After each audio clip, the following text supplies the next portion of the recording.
이따가 끝나고서 또 계속 쓸 시간 드릴 거고요. 그리고 제 설명을 들으면서 계속 뭐 조금씩 뭐 쓰셔도 상관은 없습니다. 자, 저는 신의 한수 학원장 남영우라고 합니다. 반갑습니다. 제가 우선은 저는 이제 그동안에 나이는 지금 36살인데요. 사실 그동안에 교육 사업도 하고 학원도 하면서 여러 학생들을 이제 보면서 이제 지금까지 왔습니다.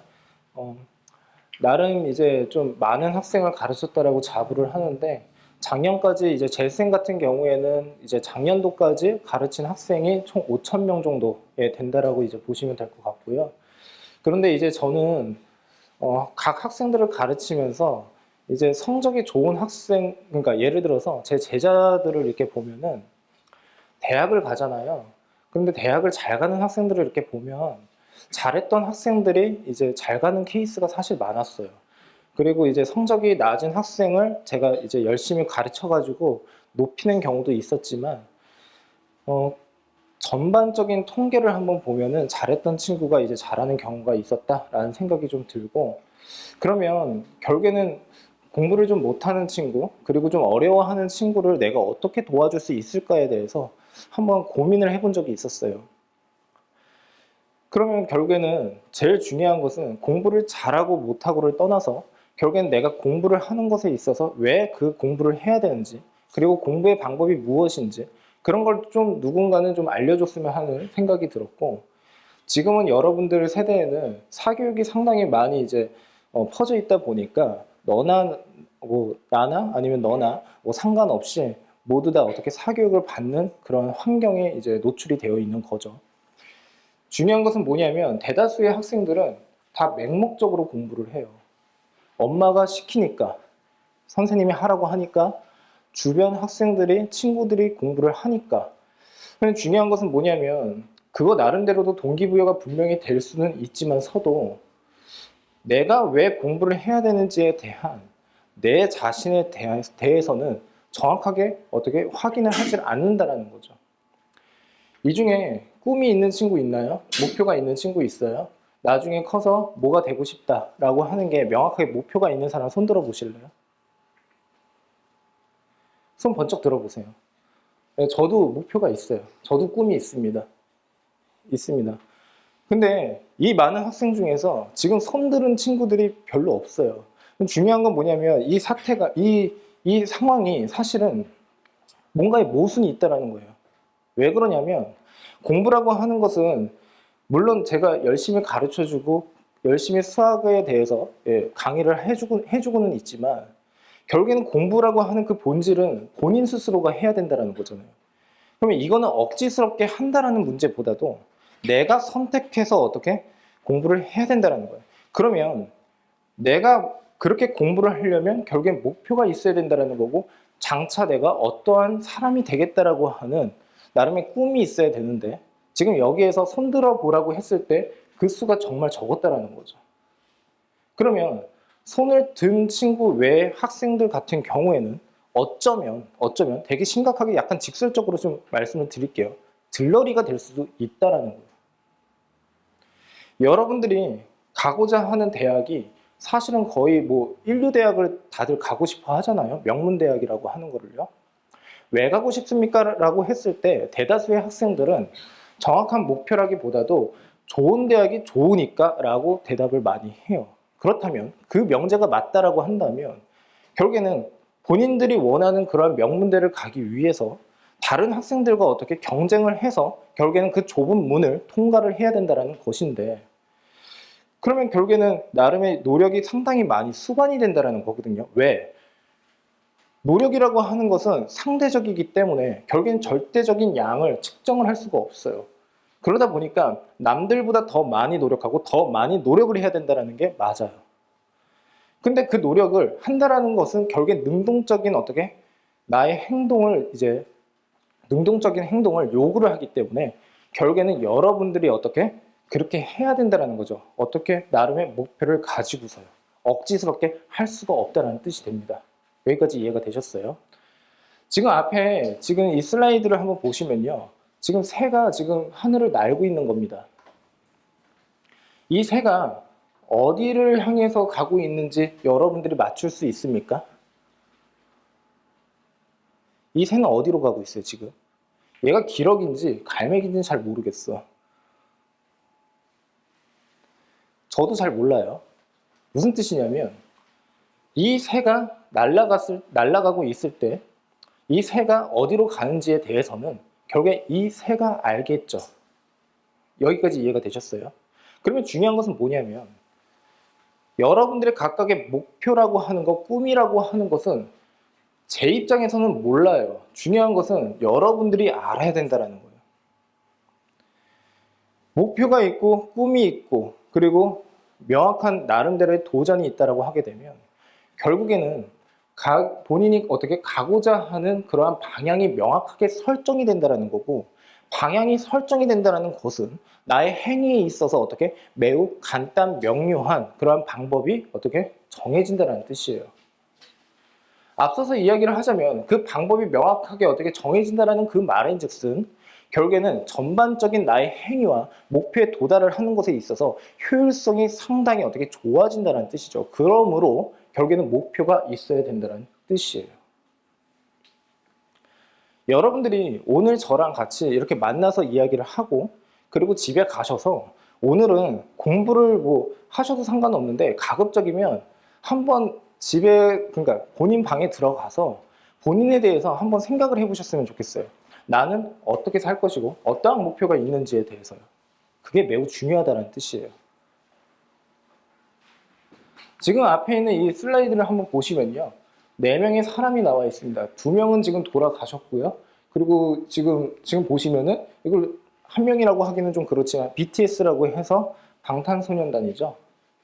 첫 번째 저 사람은 지금 이상혁이라고 해서 그 리그 오브 레전드에 어떻게 지금 그 챔피언을 먹고 있는 사람이죠. 알고 계십니까? 페이커라고 해서. 이해돼요? 알고는 계세요? 네. 두 번째는 아까 말씀드린 것처럼 방탄소년단이에요. 그리고 지금 보는 바와 같이 세 번째는 스티브 잡스, 그리고 네 번째는 아인슈타인. 이 네 사람의 공통점이 뭔지에 대해서 한번 좀 그 말을 해보실 분이 있나요? 대신에 제가 생각하고 있는 거를 맞춰주시면요. 여러분들한테 소정의 상품권을 드리겠습니다. 발표하실 분. 상품권이라고 하니까 좀 눈이 반짝반짝 거리는 것 같은데. 제가 말할까요? 제가 말씀드릴게요.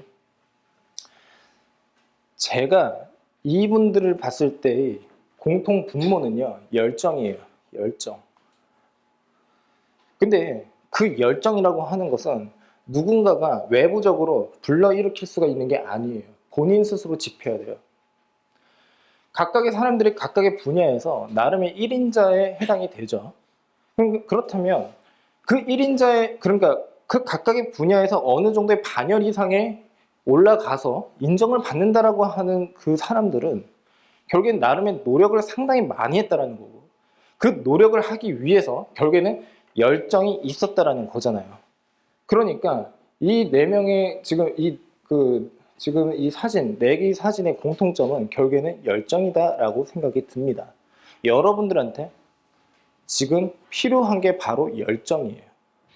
여기까지 이해가 됐습니까? 열정은 누가 만든다고요? 여러분들이 만드는 거예요. 제가 만들어 드릴 수가 있는 게 아닙니다. 절대로. BTS에 지금 뭐 지민이라고 하는 분이 있대요. 그 분이 지금 이렇게 뭐 말씀을 하셨다고 합니다. 같이 한번 보셨으면 하는데요. 자, 제가 좀 읽어 드릴게요. 정말 해야 할 목표가 있다면 뒤돌아보지 않기, 주저하지 말고, 망설이지 말고 일단 도전하는 게 중요합니다 라고 되어 있어요. 자신이 가고 싶은 길이 있다면 보다 분명히 걸으세요 라고 되어 있고요. 그래야 어떻게 후회하지 않습니다 라고 되어 있습니다. 저는 이것을 읽는데 BTS라고 하는 그 아이돌 그룹이 사실 제 나이에서 봤을 땐 되게 어린 친구들이잖아요. 그 어린 친구들이 이런 말을 했다라는 게 너무 되게 대단해 보였어요. 이유가 뭐냐면 우선은 목표가 있어야 된다라고 지금 말씀을 하고 있고, 그 다음에 뒤돌아보지 않기, 그 다음에 주저하지 말고 망설이지 말라고 하는 것은 결국에는 즉각적인 어떻게 실행을 해야 된다는 뜻이에요.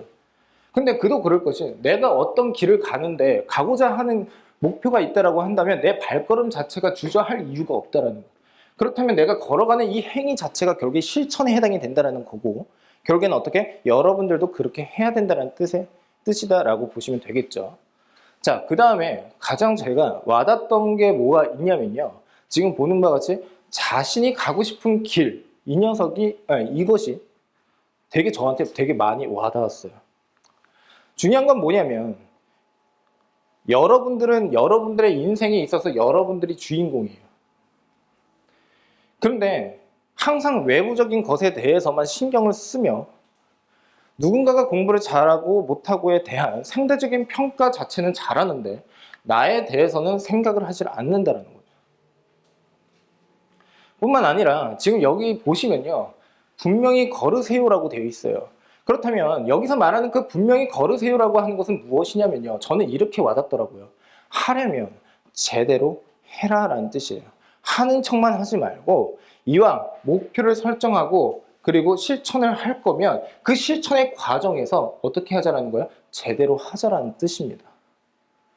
저는 이게 정말 와닿았어요. 왜 그러냐면 제가 그 많은 학생들을 가르치면서 제가 느낀 게 뭐냐면요. 어떤 학생은 되게 열심히 공부를 하고 어떤 학생은 덜 열심히 합니다. 그러면 덜 열심히 한다는 것은 무엇일까를 한번 생각을 해보면 결국에는 하는 척을 할 가능성이 높다라는 거죠. 덜 열심히 하면서 열심히 하는 사람을 이긴다라는 보장 자체가 없어요. 잘할 수가 없습니다. 그러니까 이왕 할 거면 제대로 하자라는 뜻이에요. 여기까지 납득이 되셨습니까? 예. 자, 그리고 우리가 인생을 사는 데 있어서요. 제가 물론 여러분들 학부모님들보다는 나이가 좀 어려요. 그런데 제가 이렇게 보면은 항상 매 순간마다 선택의 기로에 항상 있는데 더 중요한 것은 뭐냐면요. 이게 참 애매해요. 이게 나의 선택인지 아니면 선택을 강요받는지가 되게 헷갈릴 때가 있어요. 예를 들어 볼게요. 공부를 합니다. 공부를 하려고 해요. 할까 아니면 놀까. 그런데 무엇이 됐든 간에 갑자기 선택을 해야 된다는 거죠.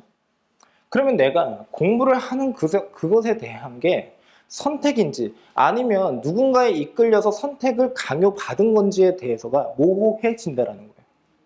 왜 모호해지냐면 결국에는 본인이 주인공이 아니기 때문이지. 외부적인 것에 대해서만 신경을 쓰기 때문이라는 거예요. 왜 공부를 합니까? 라고 했을 때 거기에 대해서 명확하게, 명쾌하게 본인만의 답을 내는 학생들이 별로 없습니다. 그게 되게 지금 중요하다는 거예요. 공부에 대한 방법이나 여러 가지에 대해서는 제가 열심히 알려드릴 수 있어요. 수학 공부를 어떻게 해야 되는지, 어떻게 하면 더 잘하는지 각각의 학생에 맞춰서 제가 설명을 다 드릴 수가 있어요. 물론 그 노력에 있어서도 절대적으로 바뀌지 않는 나름의 방법은 분명히 있을 것이고 각각의 개인에 따라서 조금씩 응용을 할 수는 있지만서도 결국에는 여러분들이 해야 된다는 거죠. 이해가 되셨습니까? 자, 넘어갈게요. 제가 하고 싶은 말이야. 이게 약간 좀 잘못 나왔는데요. 주변을 의식하지 마세요 라는 말씀을 드리고 싶어요. 왜 그러냐면 주변에서 여러분들 주변에 보면은 공부를 잘하는 학생도 있을 것이고 못하는 학생도 있는데 보통의 나를 비교를 할 때 공부를 잘하는 학생을 대상으로 해서 비교를 하는 경우가 많아요. 왜? 본인도 알아요. 그렇게 되고 싶다라는 거예요. 그렇게 하고 싶다라는 것은. 그런데 그런 데에 대해서만 너무 신경을 쓰게 되면요. 본인 스스로를 어떻게 되돌아볼 수가 없어요. 중요한 것은 뭐냐면 내가 어떠한 공부를 하고 어떠한 행위를 하는 데 있어서 나의 약점이 무엇인지 강점이 무엇인지에 대해서 정확하게 똑바로 알아야 된다는 건데 그것은 결국에 여러분들이 어떻게 여러분들 스스로를 계속 반성을 해 나가야 된다는 거잖아요. 그러니까 상대적인 비교를 통해서 여러분들을 평가를 하게 되면 이게 한도 끝도 없습니다. 그래서 제가 말씀드리고 싶은 것은 외부의 시선을 우선은 너무 의식하지 마시고 여러분들이 하고 싶은 것이 무엇인지 그리고 내가 왜 공부를 해야 되는지에 대해서 꼭 생각을 해보셔야 된다는 뜻이에요. 그 밑에 보시면요. 나를 찾으러 가는 길이라고 되어 있습니다. 결국에 여러분들이 공부를 하는 이 과정은 사실 살아가는 데에 있어서 어느 하나의 일부에 지나지 않아요. 근데 그 모든 것들이 결국에는 나를 찾아 나간다는 거예요. 내가 좋아하는 거, 내가 원하는 거, 이런 것들에 대해서 생각을 해보셔야 된다는 뜻이 되겠죠. 그래서 제가 다시 한번 강조를 해드리고 싶은 것은요. 되게 분위기가 무겁기는 하지만 여러분들 스스로를 여러분들의 인생에서 주인공이라고 생각하고 그리고 내가 그 주인공이 무엇을 원하는지, 무엇을 하고 싶은지, 어떻게 할 것인지에 대해서 계속 자문자답을 하면서 찾아나가 보셨으면 합니다. 자, 다음으로 넘어가 볼게요. 그래서 제 결론은 사실 이게 답이 없어요. 공부를 왜 해야 되느냐라는 거예요. 왜 해야 되느냐. 공부가 정말 얼마나 그러니까 외부에서 여러 가지 이야기를 해요. 공부가 이래서 중요하고 너희들 인생에서 중요하고 무엇 때문에 뭐 중요하다라는 여러 가지 이야기를 합니다. 근데 아까도 제가 분명히 말씀을 드렸던 거는 지금 이 시점에서 여러분들한테 필요한 것은 결국에는 이 공부를 왜 해야 되는지에 대해서 여러분들이 찾아보셔야 된다는 뜻이에요. 이해가 되셨어요? 왜 공부를 합니까? 효은이.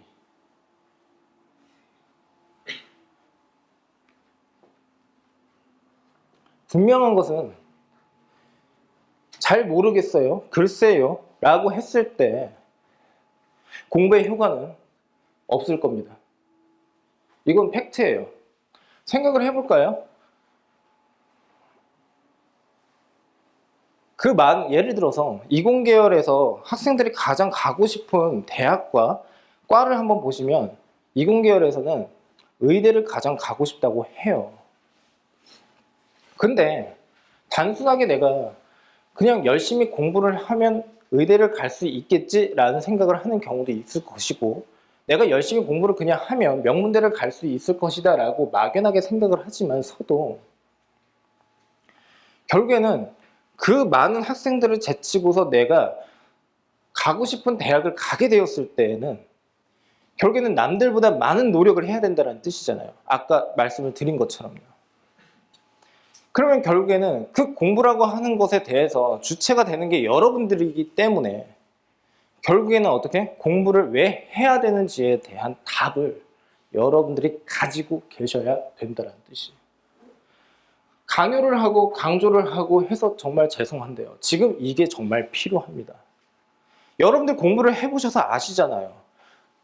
수학 공부를 해보셔서 아시잖아요.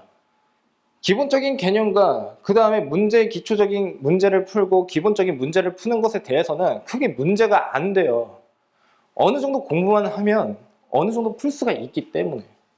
근데 중요한 것은 뭐냐면 어떤 과목이든 간에 어려운 문제가 있는데 그리고 어려운 개념이 있는데 그 개념을 어떻게 해서든 어떠한 노력을 해서든 간에 본인 것으로 만드는 그 과정 자체가 상당히 고통스럽습니다. 저는요 절대 공부가 쉽다라는 말씀을 못 드리겠어요. 저도 공부를 해본 사람이라서.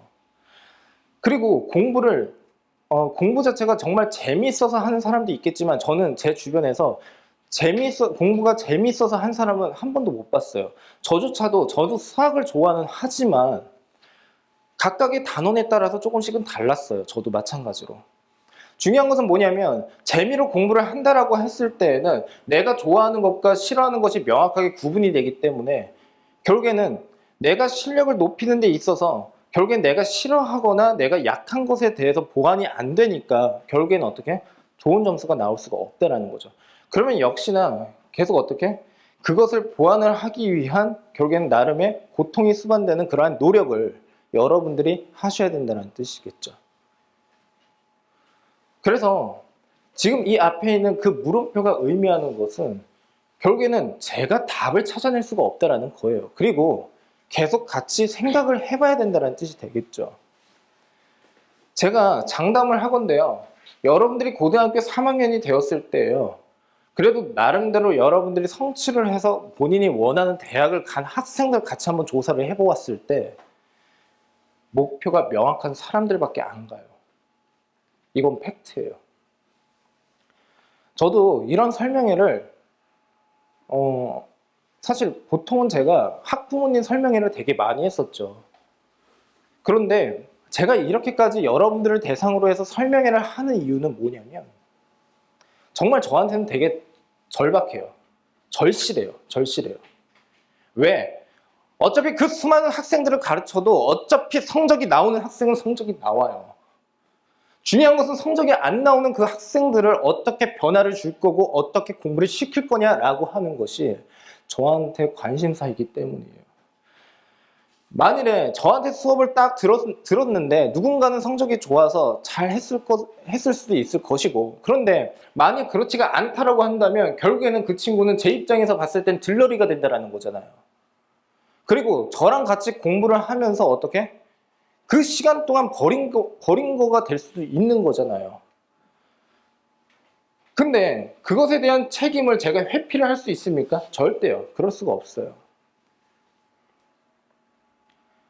중요한 것은 뭐냐면 제 나름대로도 책임의식이 있기 때문에 여러분들한테 이런 걸 호소를 하는 거예요.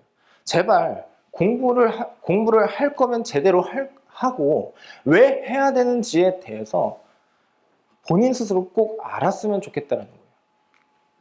제가 나름의 팁을 좀 드릴게요. 그리고 집에 가셔서 실천을 한번 해보세요. 어떤 거냐면요. 뭐 다른 건 없고요. 본인의 꿈이 아직 정해져 있지 않은 학생들한테 말씀을 드립니다. 자서전을 읽으세요. 자서전이요. 어떤 분야의 위인의 자서전이 아니라 다방면의 그냥 자서전을 한번 읽어보셨으면 좋겠어요. 그 사람이 어떠한 생각을 하면서 살아왔고 그 사람이 어떻게 해서 성공을 했는지에 대해서 한번 읽어보셔라 라는 뜻이에요. 왜? 저만의 논리일 수도 있는데요. 우리가 태어나고 싶어서 태어난 것은 아닙니다. 그쵸? 그렇다면 이왕 살게 되었다라고 했을 때 누구보다도 더 행복하게 살고 싶다라는 거잖아요. 그리고 그 행복이라고 하는 기준이 다 다르기는 하겠지만서도 결국에는 여러분들 스스로가 만족스러운 그런 삶을 살기 위한 나름의 어떻게 생각을 꼭 해보셔야 된다는 뜻입니다. 그래서 제가 계속해서 똑같은 말을 되풀이하면서 강조를 하는 거예요. 자서전을 읽어보라고 하는 이유는 우리가 수학 공부를 하는 거와 마찬가지로 개념을 보고 따라하는 거예요. 잘 생각을 해보세요. 곱셈공식 처음 배우셨을 때 그 곱셈공식 이해하면서 곱셈공식을 외운 친구도 있겠지만서도 보통은 암기를 해서 써먹습니다. 그러면 무엇이 되었던 간에 내가 그 개념을 보고서 따라한다라는 거예요. 그리고 여러분들이 선생님들한테 공부를 배우는 이유는 공부를 잘하는 사람의 그 습관과 그 생각을 배워가기 위해서요. 결국에 모방이에요. 그러면 중요한 것은 외부적인 것에서 뭔가의 자극을 받을 수가 없고 내가 뭔가를 참고를 할 수가 없다면 자서전이라도 보고서 이 사람들의 삶의 가치관과 세계관 그리고 어떤 식의 삶을 살았는지에 대해서 보시고 한번 여러분들이 거기에서 선택도 한번 해보시고 따라도 한번 해보셨으면 좋겠다는 뜻이 되겠죠.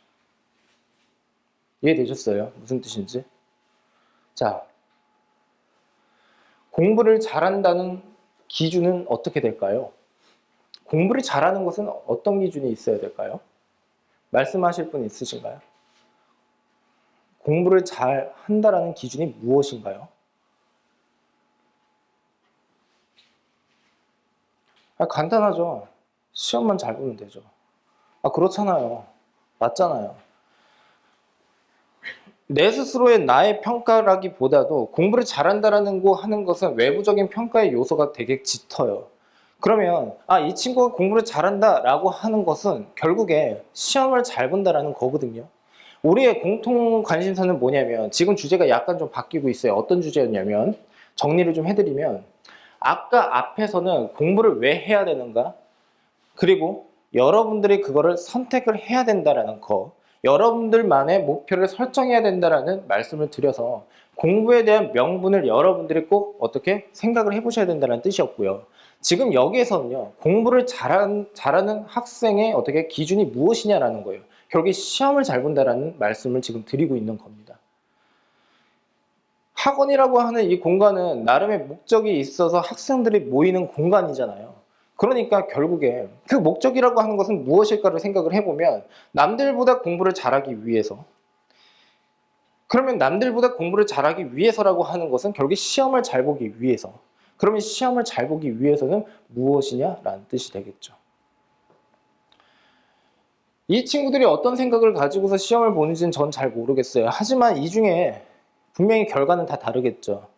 좋은 결과가 나온 학생도 있고 그렇지 않은 학생도 있고, 그거의 차이는요, 지식의 양적인 차이가 아니라 결국에는 그것을 왜 해야 되는지에 대한 본인만의 분명한 의식이 있었을 때 가능하다라는 말씀을 드립니다.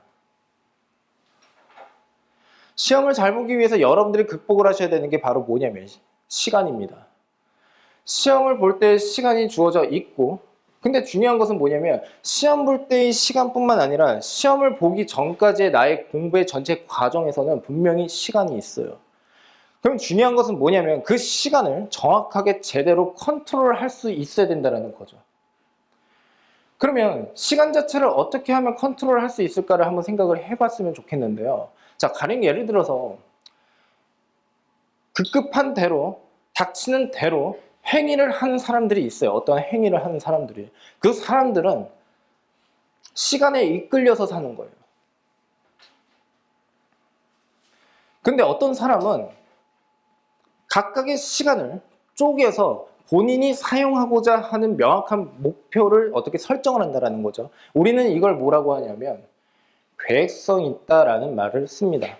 그래서 결국에는 여러분들이 시간에 대해서 컨트롤을 할 수 있으려면 가장 중요한 실질적인 게 바로 이거예요. 계획표를 써야 합니다. 계획표. 자, 이 중에서 나는 일정표나 계획표를 쓴다. 손 들어 보실 수 있나요? 계획표가 없으면요, 문제가 뭐가 있냐면 내가 각각 그 시기마다 어떤 것을 해야 되는지에 대해서 미리 어떻게 알아볼 수가 없어요. 그러면 내가 그것에 대해서 미리 알아볼 수 없다라는 것은 대처 능력이 상당히 떨어진다라는 거예요. 시험이 그냥 대충 언제쯤 있으니까 그냥 열심히 공부하다 보면 되겠지가 아니라, 중요한 것은 그 시험을 잘 보기 위해서 언제까지는 무엇을 끝내놓고 언제까지는 어떤 것까지 진행을 해놓고 이때는 정리를 해야지 라고 하는 나름의 시간을 토막내서 정확하게 어떻게 여러분들이 그 쓰임에 맞게끔 실천을 해야 된다는 건데, 그게 없으면 두리뭉실해진다는 뜻이 되겠죠. 그래서 시험을 못 봐요. 시험에 강점이 있는 학생들의 공통적인 특징이 뭐냐면요, 결국에는 계획성 있는 공부를 합니다. 근데 중요한 것은 뭐냐면 이 내용을 누가 모르겠어요. 다 알고 있어요. 그런데 실천의 문제인 거죠. 의지의 문제인 거고 절실함의 문제인 거고, 다 알고 있는데도 하지를 않습니다. 제가 부탁드립니다. 계획을 세워주세요. 저는 약간 강박증이 좀 있어요, 사실은. 어떤 강박증이 있냐면 저는 계획대로 진행이 안 되면 상당히 예민해지고 좀 까칠해져요.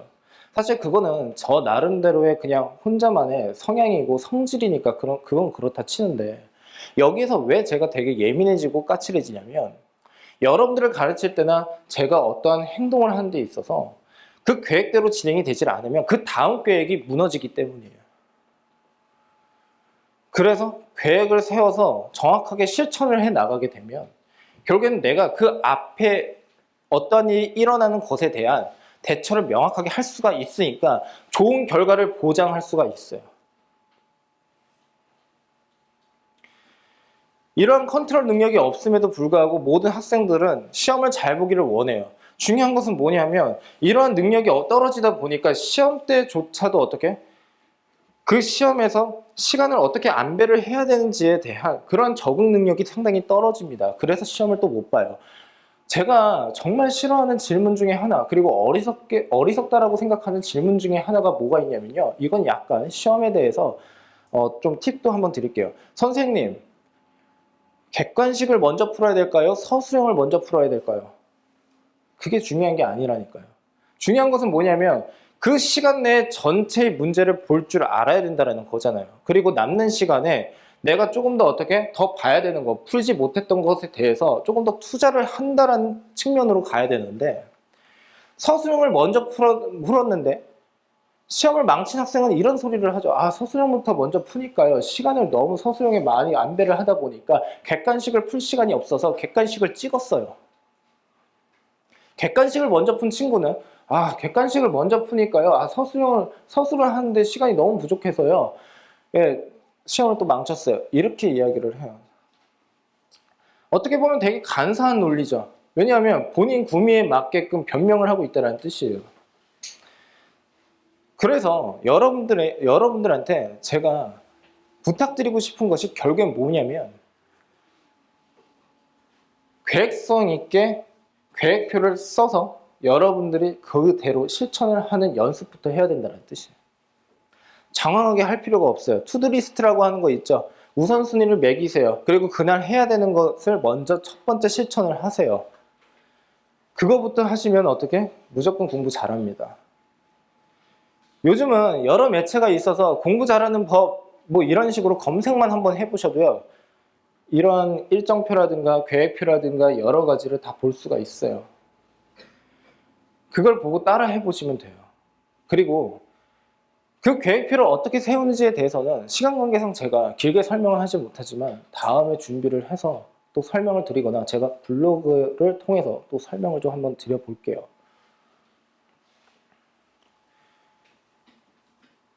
저는요 되게 실속을 차리는 걸 좋아합니다. 제 자체가. 무슨 뜻이냐면 계획만 세워서 될 문제가 아니에요. 중요한 것은 아까도 말씀드렸지만 그 계획을 실천을 할 수 있어야 돼요. 그렇다면 그 실천이라고 하는 것은 무엇일까를 한번 생각을 해보면 단순하게 그날을 해결을 한다라기보다도 매우 어떻게 긴 시간 동안 꾸준함이라고 하는 게 있어야 돼요. 우리는 계획성 있고 꾸준함을 뭐라고 하냐면 성실함이라고 합니다. 왜 그러냐면 그때그때마다 그냥 내가 닥치는 대로 하게 되면요. 우선 계획이 흐트러지는 데다가 꾸준함이 없으니까 실력을 높일 수 있는 시간 확보가 되지를 않아요. 이 중에 수학을 잘하는 친구도 있을 것이고 그리고 못하는 친구도 있을 겁니다. 한번 생각을 한번 해볼까요? 외국어를 그러니까 여러분들이 한번 생각을 해보면 처음에 여러분들이 태어나서 언어를 그러니까 국어를 할 때 말을 할 때 어떻게 했었냐면 따라 했었습니다. 근데 왜 그렇게 말을 잘할까를 한번 생각을 해보면 왜 한국인은 한국어를 왜 잘할까를 생각을 해보면 주변이 다 어떻게 한국어를 쓰기 때문이에요. 노출 시간이 상당히 어떻게 길어요. 그러면 결국에 실력 자체를 높이려면 예를 들어서 영어 과목에 대한 실력 자체를 높이려면 영어 공부 시간이 상당히 많이 어떻게 할애가 되어 있어야 된다는 뜻이에요. 마찬가지로 수학도 마찬가지예요. 수학을 잘하고 싶으면요. 우선 제가 양측이나 문제집 많이 푸는 거를 그렇게 좋아하지는 않는데 그걸 다 떠나서 수학 공부의 시간이 늘어나야 돼요. 선생님, 제가 말씀드리기가 정말 애매한 게 뭐가 있냐면 선생님, 수학 성적을 높이려면 제가 하루에 몇 시간 정도를 공부를 하면 될까요? 모르죠. 될 때까지 해야 되는 거지. 그걸 딱 시간을 딱 정해놓고 그래, 일주일에 3시간씩 어떻게 5번, 즉 일주일에 15시간을 하게 되면 성적이 오를 거야. 이렇게 명확한 확신에 차서 어떻게 말씀을 드릴 수가 없다는 거예요. 중요한 것은 뭐냐면 내가 평상시에 2시간을 했는데 성적이 나오질 않는다라고 하면 그 시간을 어떻게 조금씩 어떻게 늘려나가면서 꾸준하게 어떻게 공부를 해야 된다는 거가 되겠죠.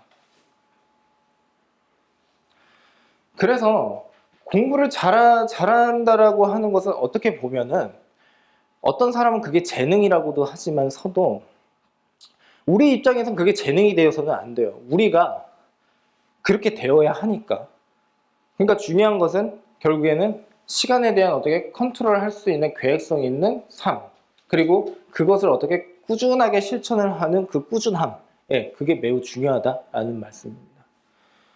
앞으로 여러분들이 고등학교 3학년까지 갈 때, 그리고 뭐 지금 당장 고등학교 3학년, 이제 곧 있으면 3학년 친구도 있겠지만서도 시험을 볼 때 그때까지 어떻게 장기 레이스로 마라톤을 하는 겁니다. 그러면 야, 여러분들이 생각을 한번 해보세요. 마라톤을 해요. 42.195km를 달려요. 처음부터 미친 듯이 달리면요, 끝까지 완주를 할 수가 없어요. 그래서 제가 그런 걸 또 싫어해요. 너무 열정에 앞서서 급하게 하는 거. 그러면 오래 못 가기 때문에.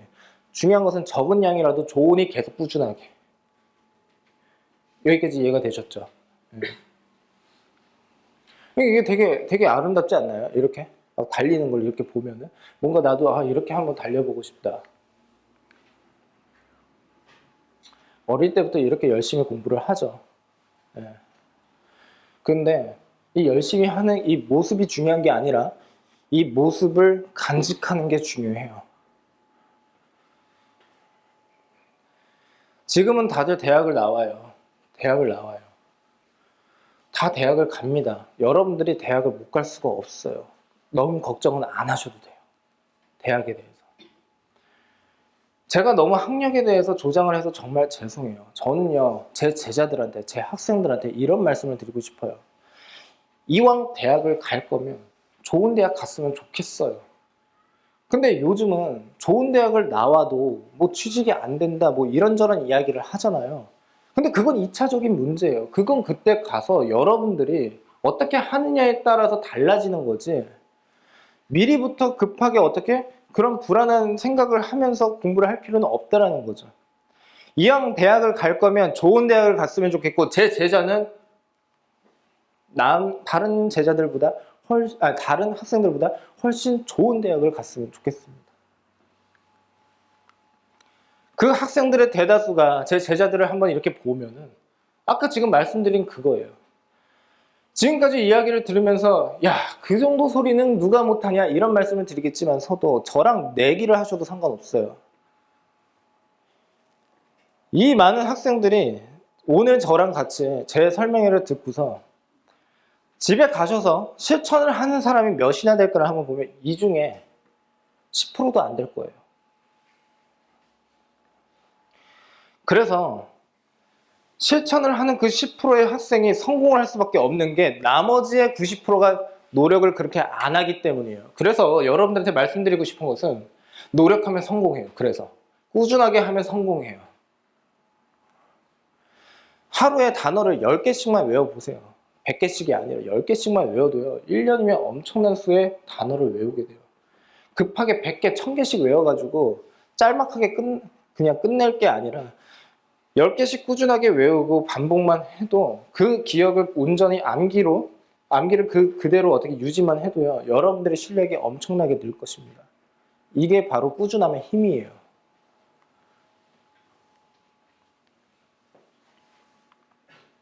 이 사진은요, 발레리나의 발에 해당이 되죠. 슈즈를 신었을 때에는 상당히 아름다운 발이에요. 되게 이뻐 보이죠. 근데 벗어보니까 어떻게 해요? 되게 못생겼어요. 상처도 많이 나 있고요. 중요한 것은 뭐냐면 여기에서 제가 말씀드리고 싶은 게 그 노력이라고 하는 것을 얼마만큼 해야 되느냐라는 건데요. 이게 답이 없어요. 정말 죄송해요. 답이 없습니다. 나의 성적이 50점인데 100점으로 가야 된다라고 했을 때 그러면 그 100점을 받는 학생만큼의 노력이 필요해요. 제 제자 중에 어떤 제자가 있었냐면 모의고사가 한 7, 8등급인가 나와요. 그러니까 모의고사로 그 점수, 원점수로 하면요, 한 20점 정도 나오는 학생이 있어요. 근데 그 친구가 되게 열심히 노력을 해서요, 한 50점까지 올렸습니다. 그리고서 저한테 그때 무슨 말을 하냐면요. 선생님, 저는 진짜 이렇게 열심히 노력을 했는데요. 왜 50점밖에 안 되죠? 이렇게 이야기를 하는 거예요. 문제는 뭐냐면 여러분들이 생각하는 그 노력이 누군가에게는 노력이 아닐 수가 있어요. 왜 그러냐면 90점의 점수를 받는 학생의 입장에서 보면은 그 친구의 노력이 너무나 당연한 거야. 그 90점의 학생의 입장에서 그 50점의 학생을 보면은 노력을 안 한 것처럼 보이게 된다는 거야. 중요한 것은 뭐냐면 그 노력이 결국에 상대적인 평가의 상대적인 것이라서 본인 스스로의 절대치를 나타낼 수가 없다는 뜻이지. 이해가 되셨어요? 무슨 뜻인지? 그래서 이게 이제 이해가 될 거예요. 나는 열심히 노력을 했는데 왜 점수가 이 모양 이 꼴일까? 상대적인 노력일 뿐이에요. 근데 그런 데에서 너무 주저앉으려고 할 필요가 없어요. 역시나 제가 분명히 말씀드렸던 것은 꾸준하게만 실천을 하면은 가능성은 열려 있어요. 다만 그 점수를 받았을 때 좌절을 해서 포기를 하게 되었을 때는 거기에서 맴돌기는 하겠지만서도 제가 아까 분명히 말씀드렸던 것은 노력하는 학생이 성공을 할 수밖에 없는 아까 그 이야기를 꼭 기억을 해주셨으면 합니다. 그래서 저는 사실 이 사진을 보는데 되게 슬펐어요. 그러니까 여러분들이 저를 평가를 하실 때,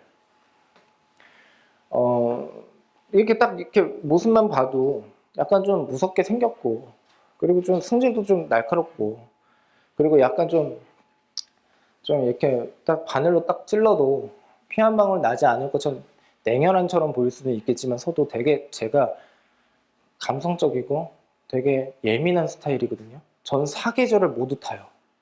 봄, 여름, 가을, 겨울.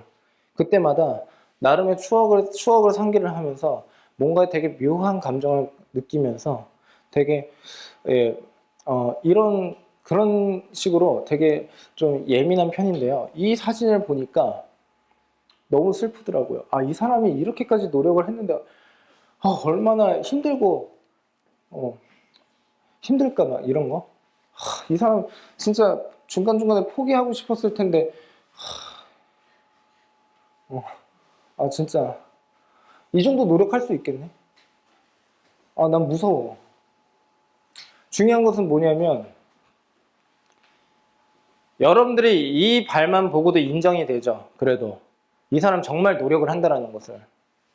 이게 노력이에요. 이게 노력이에요. 그래서 저는 여러분들이 절대로 엄살을 부리지 않았으면 좋겠어요. 어떠한 결과에 대해서 실수 때문에 이거 틀렸어요. 시간이 부족해서 이거 다 맞을 수 있었는데 시간만 많았으면. 너무 화가 나요. 이미 알고 있었으면서 왜 그러한 변명을 하는지. 우리가 이제는 그런 것에서 벗어나야 합니다. 언제까지 계속 그런 변명을 할 겁니까? 어차피 결과는 나왔고 그 결과를 뒤집을 수가 없는데 실수를 해서 틀렸어요. 이거 맞게 해주세요. 라고 한다고 그걸 맞게 해줍니까? 전혀. 그렇지가 않죠. 이미 결과는 나왔으니까. 되게 무서운 거예요. 바꿀 수가 없다라는 것은요, 우리로 하여금 되게 무기력하게 만들 수도 있고, 좌절을 맛보게 할 수도 있고, 포기를 할 수 있게끔도 합니다. 그만큼 되게 무서운 거예요. 그래서 공부를 하실 때 제대로 해야 된다는 거고, 노력을 한다라고 했을 때 그 노력의 절대치를 여러분들 스스로의 기준을 삼아서 생각하지 마세요. 제가 학창시절에 공부를 할 때 저희 집 앞집에 그 누나가 있었어요. 그러니까 친구 누나인데 그 앞집에 옥탑방에 그러니까 그 친구의 누나가 그 옥탑방에 이제 살고 있었는데 그 누나가 되게 동네에서 공부를 잘한다라고 소문이 나 있는 누나예요. 그래서 제가 공부를 할 때마다 이제 제가 창밖에서 이렇게 보면은 거기에 불이 켜져 있으니까 가가지고 공부 좀 많이 했네 하고서 1시 정도에 가서 딱 바깥을 이렇게 보면은 또 불이 켜져 있어. 그래서 또 앉아서 공부를 합니다. 2시에 가서 또 봅니다. 또 불이 켜져 있네. 또 공부를 합니다. 왜? 내가 생각하는 그 노력이 저 사람한테는 노력이 아닌 것처럼 보이니까. 아, 나도 저 정도를 해야지. 저 정도의 인정을 받을 수 있겠구나 라고 생각을 했으니까요. 근데 물론 알고 보니까 불 켜고 주무신다고 하더라고요. 그래서 제가 좀 쇼크를 좀 받았었는데 어쩐지 항상 4시까지 불이 켜져 있더라고. 4시, 5시. 아버지가 일어나셔서 그 옥탑방에 불을 끄고 내려가신대요, 또. 그래가지고 뭐 그런 적이 있었는데, 이와 마찬가지로, 한번 생각을 해보셔야 되는 게, 예를 들어서, 내가 오늘 이 정도의 노력을 했다라고 했을 때, 누군가는 그 이상의 노력을 했을 수도 있겠구나라고 하는 생각을 한번 해보실 필요가 있어요. 너무 옥죄고, 답답하고, 스트레스를 많이 주는 것 같이 제가 말씀드려서 죄송하지만, 저는 그 현실을 정확하게 알려드리고 싶어요. 진짜. 꾸미고 싶지는 않아요, 절대.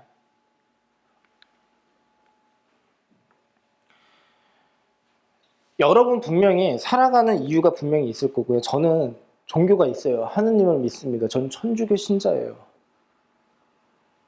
매번 하느님한테 기도도 합니다. 분명히 그게 종교적인 입장에서든 종교적인 입장이 아니라고 해서든 여러분들이 살아가는 그 이유가 분명히 있을 것이고 그 이유를 여러분들 스스로가 분명히 찾아야 합니다. 그걸 계속 강조하고 싶어요. 그리고 그 길을 찾았다라고 한다면 그 길을 쭉 갈 수 있게 여러분들이 옆에서 많이 노력을 해야 된다는 거죠. 본인 스스로를 위해서. 그래서 이거 너무 슬프다, 이거 진짜. 그치? 가서 엄청 울 것 같아. 자, 공부를 잘하려면요, 하나만 명심하셔도 돼요. 약점을 극복을 하면 됩니다. 아까는 제가 습관적인 것에 대해서 설명을 드렸고요. 약점을 극복을 해야 됩니다. 약점이라고 하는 것은 우선 첫 번째가 오답입니다. 오답. 국어를 공부하든 수학을 공부하든 영어를 공부하든 상관이 없어요. 틀린 것에 대해서 명확한 피드백이 필요해요. 그걸 누가 해줄 것이냐라고 했을 때 분명히 선생님이 해줄 수도 있고 엄마가 해줄 수도 있고 다 할 수 있는데 아까 말씀 분명히 드렸죠. 공부는 누가 하는 거라고요? 여러분들이 하는 거예요. 여러분들의 피드백을 정확하게 할 수 있어야 돼요. 채점을 할 때 틀린 건데 아쉬워서 동그라미를 치지 마시고 명확하게 내가 실수로 틀렸어도 명확하게 틀렸다라고 표시를 하시고 그게 왜 틀렸는지에 대해서 옆에다가 마치 일기를 쓰듯이 기록으로 남겨주셔야 돼요. 그게 명확한 피드백입니다. 대다수의 학생들은 틀린 것에 대해서 그냥 고치고 넘어가요. 고치고 채점을 하고 넘어가요. 중요한 것은 뭐냐면 자 봅시다. 시험을 보고서 가장 중요한 게 뭐라고 생각을 하세요? 시험을 보고 나서 가장 중요한 것은 그 시험을 보고 바로 틀린 거에 대해서 오답 체크를 하는 게 가장 중요해요. 근데 여기서 중요한 건 사실 오답 체크라기보다는 시험 끝나고서 바로라고 하는 그 바로가 되게 중요해요. 왜? 내가 그 당시에 시험을 봤을 때의 감정이 생각이 되고 그때 어떤 생각을 가지고서 풀었는지가 금방금방 새록새록 어떻게 생각이 나기 때문이에요. 근데 그거를 나중으로 이제 미루게 되면요. 이 문제를 내가 왜 틀렸지? 라고 해서 이게 실수였나? 이게 내가 개념이 부족했었나? 이런 게 모호해진다라는 거죠. 중요한 것은 그 약점이 명확하게 어떻게 발견이 되는 그 순간에 바로바로 어떻게 체크를 해서 여러분들 것으로 정확하게 보완을 할 수 있어야 된다는 거예요. 이게 중요하다. 틀린 거를 고치는 그 행위 자체가 중요한 게 아니라 이게 왜 틀렸지라는 생각을 꼭 하셔야 된다는 뜻이에요. 근데 그러한 것이 명확하게 피드백이 탁 쓰게 되면요. 여러분들의 실력이 상당히 견고해져요. 실력이 견고해져요. 아니, 문제집 많이 푼다고 해서 수학 잘합니까? 수학 문제집 많이 풀면은 수학 잘합니까? 그런 논리라고 한다면 시중에 있는 문제집을 모두 풀어야겠죠. 중요한 것은 그 각각의 오답을 되게 철저히 분석을 하고 본인 것으로 정확하게 습득을 하는 그 과정 자체가 매우 중요하다는 거가 되겠죠. 그러다 보면은 그게 쌓이다 보면은 좋은 효과가 나겠죠. 그래서 저는 항상 그랬어요. 나 자신을 의심했었어요. 나 자신을. 왜? 내가 어떤 특정 A라는 단원의 문제를 풀었는데 다 맞았단 말이야. 근데 사실 그 문제를 다 맞았다고 하더라도 내가 뭔가 오개념이 있을 수도 있다라는 거잖아. 그래서 그 개념을 다시 한번 확인하는 작업이 필요했었고 그거를 계속 반복해서 봤었어요. 그래서 정말 수학을 잘하고 정말 공부를 잘하는 사람들의 공통점이 뭐냐면 되게 겸손해요. 진짜 겸손해요. 제가 제 제자들을 명문대를 이렇게 보내면서 느낀 게 뭐냐면 정말 우직합니다. 정말 우직해요. 지가 좀 점수가 좋다고 해서 깝죽거리지를 않아요. 너 이번에 시험 잘 봤네. 잘했다. 좀 어때? 그랬더니 더 열심히 해야죠. 끝까지 가봐야죠. 이런 이야기를 해요. 근데 걔네들 스스로도 분명히 본인 스스로를 인정을 하고 칭찬을 할 수도 있지만서도 그만큼 방심을 하지를 않는다라는 거예요. 그러니까 그게 중요하다는 거예요. 의심을 하셔야 돼요. 그리고 나한테 오개념이 있는지 내가 이걸 똑바로 풀었는지 그걸 정확하게 확인을 하셔야 돼요. 그래서 문제집의 양이 많을 수가 없어요. 정말 공부를 잘하는 학생들은요. 기본기에 충실하다 보니까 문제를 풀어도 반복을 하고 틀린 것에 대해서 보완을 하고 명확한 피드백을 하니까 문제집의 양이 늘 수가 없어. 문제집의 양이 엄청나게 많은 학생들은 결국에 대충 공부를 했다는 뜻이야. 전 그렇게 생각해요. 그걸 제대로 알고서 제대로 풀어서 제대로 피드백을 한 친구들은요. 보통 문제집이 총 3권이에요. 고등부에서는. 총 3권 정도를 정말 열심히 풀어요. 가령 예를 들어서 여기에 중등 학생도 있으니까 심화서로 뭐 A급이라든가 최상위 수학 이런 것들이 있잖아요. 그 문제집 정말 좀 어렵잖아요, 사실. 근데 내가 맞은 문제도 다시 한번 점검을 하고 정확하게 오개념을 다시 잡으면서 공부를 하게 되면요. 그거 이상으로 풀기가 되게 쉽지가 않습니다. 그래서 공부를 잘하는 학생들은 집에 가보면 단순해요. 단순해요. 책들이 딱 있을 책만 있어요. 물론 제가 인정하는 거 하나 있어요. 어떤 경우가 있었냐면 제가 제 제자 중에 공부를 좀 하는 학생이 있었어요. 잘하는 학생이 있었는데 어느 날은 면담을 하면서 야 너는 수학을 그래도 좀 내신도 좋고 이제 모의고사도 잘 나오는데 뭐 문제집을 한 몇 권 정도 푸니? 그랬더니 지 집에 10권이 있다는 거야. 그래 개빡쳤어 사실은. 왜냐하면 내가 생각했던 그 공부법이랑 약간 좀 다른 거야. 그래서 내가 약간 좀 이렇게 좋게 왜 10권이나 있어? 그랬더니 이 친구가 어떤 이야기를 하냐면 그 10권의 문제집을 모두 풀려고 하지를 않았고 본인이 약한 유형을 모두 찾아서 풀었다라는 거야. 그러니까 역시나 이것도 마찬가지로 양치기를 하지 않았다라는 거야. 양으로 승부를 한 게 아니라 상당히 밀도 있고 효율적으로 공부를 했다라는 뜻이 되겠죠. 반복을 하면서. 그래서 공부를 잘하는 학생은 문제집의 양이 많을 수가 없어요. 그거 하나만 정확하게 기억을 해주시면 돼요. 제가 오늘 여러분들을 모이게 해서 이와 같이 말씀을 드리는 이유는 뭐냐면요. 저는요, 사실 여기 이런 그 수업을 하는 이런 프린트 이런 것들이 중요하다고 생각을 하질 않아요. 이 정도의 개념이나 이런 것은요, 여러분들 스스로도 공부를 열심히 하다 보면 알 수도 있는 거고, 제가 얼마든지 알려드릴 수도 있어요. 이런 단순한 지식이 중요한 게 아니라, 내가 공부를 하는 것에 있어서의 전반적인 실천과 그 다음에 그 의지 그리고 그 태도가 더 중요하다는 뜻이에요. 가령 예를 들어서 여러분들이 뭔가에 관심이 있다고 했을 때요. 그 관심이 가는 것을 찾아서 보시잖아요. 예를 들어서 내가 좋아하는 연예인이 있다고 하게 되면 그 연예인에 대해서 또 찾아볼 수도 있고 유튜브를 볼 수도 있는 거잖아요. 근데 중요한 것은 뭐냐면 내가 관심이 없었어도 어떠한 성과를 내기 위해서는 그와 같은 행위가 필요하다라는 뜻이 되겠죠. 그래서 태도가 바뀌어야 돼요. 이제부터 여러분들은 부모님이 시켜서 선생님이 시켜서 주변의 학생들이 공부를 하니까 내가 공부를 해 라는 논리가 아닌 나는 무엇 때문에 공부를 하고 무엇이 되고 싶다 라는 것을 통해서 여러분들 스스로의 명확한 주체의식을 가지고서 학습에 임하셨으면 좋겠습니다. 별거 아닌 것처럼 느껴지셔도 나중에 되게 많이 와닿을 거예요.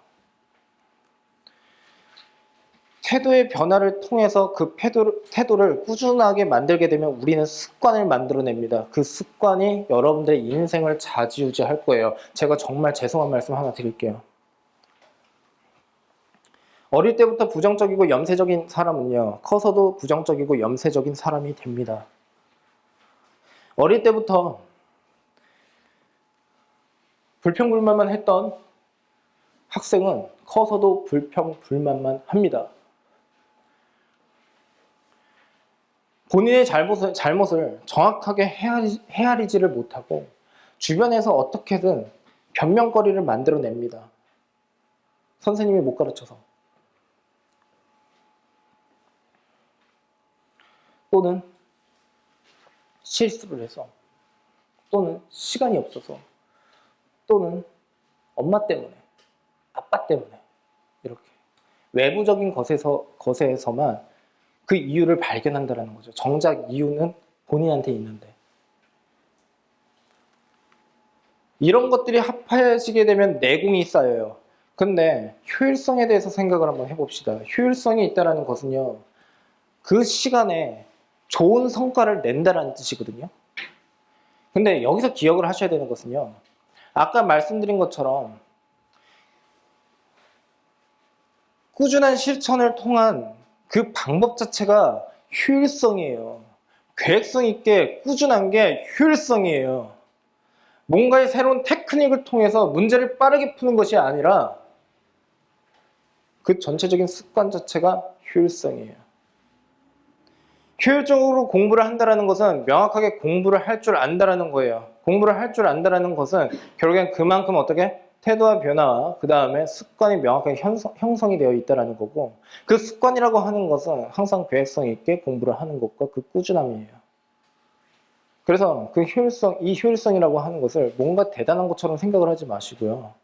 여러분들이 이 효율성을 위해서 지금부터 단계 밟아 나가면서 꾸준하게 공부하고 실천을 하면 된다라고 보시면 돼요. 효율성 있게 공부하는 방법이 무엇일까가 아니라 이렇게 하면 효율적으로 공부를 하게 된다는 거예요. 이해되셨죠? 이 앞에 이 문구는 이런 거예요.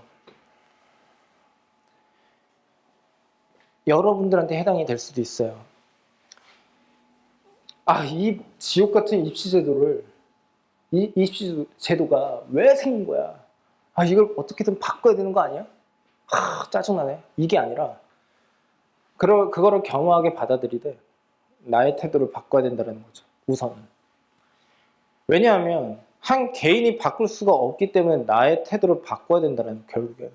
물론, 이러한 논리가 전반적으로 모두 다 통용이 되는 것은 아니지만서도, 시험이라고 하는 것은 사실상 평가하는 방식이 조금씩은 달라지기는 하지만 결국에는 존재를 할 수밖에 없는 거잖아요. 그러면 결국에는 억지스럽게 하는 게 아니라 그래도 내가 선택해서 해 나간다라는 쪽으로 가셔야 된다는 뜻이고, 거기에 맞게 여러분들의 태도를 바꾸고 그 다음에 마음을 바꿔주셔야 된다는 뜻이에요. 언제까지, 제가 다시 한번 말씀드릴게요. 언제까지 변명을 할 것이고 언제까지 불만만 말씀을 하시겠습니까? 결과가 나오고서 맨날 후회합니다. 네. 좀 더 할 걸. 그래, 이번에 열심히 한번 해볼까? 그러다 작심 3일. 좀 넣을까? 그러다 또 망하고. 그게 순환이 되다가 고등학교 3학년이 됐고, 이제 좀 공부 좀 한번 해볼까? 라고 하다가 시간이 또 부족해서 그만큼 실력을 또 올리기가 너무 힘들다 보니까 지레짐작 그냥 본인 스스로가 짐작을 하고서 또 중간에 포기를 해요. 이게 계속 악순환이에요. 악순환이에요. 진정한 실천력은 뭐냐면요. 생각났을 때 바로 행동으로 어떻게? 행동으로 그대로 이어나가는 거예요. 예를 들어서 내가 나갈 때 있다가 휴대폰을 하나 챙겨서 나가야지 이런 생각을 했다면 그 휴대폰을 미리 챙겨놓고 나가는 게 바로 실천이에요. 이제부터 열심히 공부를 해야지 이렇게 생각을 하셨다면 바로 공부를 하셔야 돼요. 이제 공부를 열심히 해야지.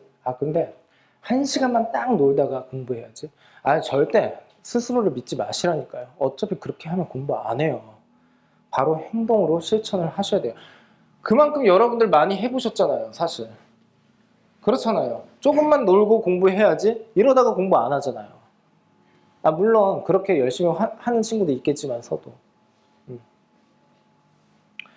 그래서 제가 끝으로 여러분들한테 말씀드리고 싶은 것은 행동의 변화가 와야 된다라고 하는 것도 매우 중요하지만 내일 서점에 가셔서 꼭 자서전을 한번 사서 보세요. 정독을 한번 해보세요. 물론 그 사람의 삶이 내가 원하는 삶이 아닐 수 있어. 그러면 그런 삶을 살지 않으면 돼. 살지 않으면 돼. 또 찾아봤어. 근데 이 사람의 삶은 너무 좋은 거야. 멋있는 거야. 그러면 그렇게 살아보려고 노력하면 되고 따라해보려고 하면 되고 그렇게 실천을 해보려고 하면 돼요. 여러분들은 공부에 대한 목표를 설정을 할 때 뭔가 대단한 것처럼 말씀을 하시는 분도 있겠지만 저는 되게 간단했어요. 항상 나중에 커서 과학자가 돼야지 뭐 이런 거보다도 눈을 감고 생각을 해보는 거야. 나는 나중에 커서 뭐 이런 것도 있잖아요. 돈을 좀 많이 벌고 싶어. 뭐 좋은 집에서 살고 싶어. 이쁜 빨간색 스포츠카를 몰고 싶어. 중요한 건 뭐냐면 그러한 결과를 만들어내는 데 있어서 중요한 게 공부가 필요하면 하는 거예요. 만일 그게 멋진 삶이다라고 생각을 하셨다면 그 멋진 삶을 위해서 내가 공부가 필요하다라고 한다면 제대로 공부를 해서 승부를 봐야겠죠. 너무 선동적이고 너무 막 여러분들을 몰아가는 것 같아서 정말 죄송은 하지만 어차피 공부를 하게 되면 경쟁을 해야 되고 그 경쟁에서 살아남아야 되는 거잖아요. 그러면 누구보다도 열심히 해야 된다는 거예요. 그 누구보다도 열심히 한다는 그 추상적인 그 단어에는 경중이 없다라는 거예요. 계속해 나가야 된다는 거고. 그렇다고 해서 만족하지 않는 삶을 살라고 하는 것은 아니에요. 어느 정도 선에서는 본인 스스로의 만족을 할 필요도 있겠지만서도 그거는 여러분들의 선택의 문제인 것 같고 여기서 제가 강조를 해드리고 싶은 것은 그 경쟁에서 살아남기 위한 그 노력 그거를 지금 당장 하셔야 된다는 뜻이 되겠죠. 생각해보면요. 내가 엊그저께 태어난 것 같은데 벌써 제가 36살이에요. 와, 그 세월이 어떻게 그렇게 지난 거지? 한번 생각을 해보세요. 엊그저께 태어났는데 벌써 고등학교 1학년이래요. 그러면 있잖아. 중요한 게 뭐냐면 곧 있으면 고3이야. 곧 있으면 대학교 가. 곧 있으면 취직해. 곧 있으면 결혼해? 결혼을 안 할 수도 있는 거고. 곧 있으면 선생님 같은 나이가 될 거야. 시간은 너무 금방 가. 그래서 필요한 것이 결국에 뭐냐면 지금 여러분들 나이에 명확한 목표가 없어도 사실 그것도 정상적이기는 해요. 근데 이왕이면 그 목표가 빨리 설정이 되어서 빠른 행동으로 옮길 수가 있으면 조금 더 빠르게 여러분들이 원하는 목표치까지 갈 수 있지 않을까라는 생각이 듭니다. 나중에 가서 생각이 바뀌어서 공부를 할 수도 있지만서도 아니 그럴 거면 조금 더 빨리 내가 정신을 차렸으면 더 훨씬 좋지 않았을까라는 생각이 들고 이해가 되셨죠? 예. 그래서 제가 이와 같은 설명회를요, 제가 좀 수업이 조금 많다 보니까 자주 할 수는 없을 것 같고, 나중에 또 기회가 되면, 여러분들과 다시 한번 또 만남을, 예, 한번 계획을 세워보려고 할게요. 가셔서 한번 곰곰이 꼭 생각을 해보세요. 왜 내가 공부를 해야 되는지. 알았지? 자, 아까 제가 나눠드린 그 프린트 있죠? 그거는 지금 써서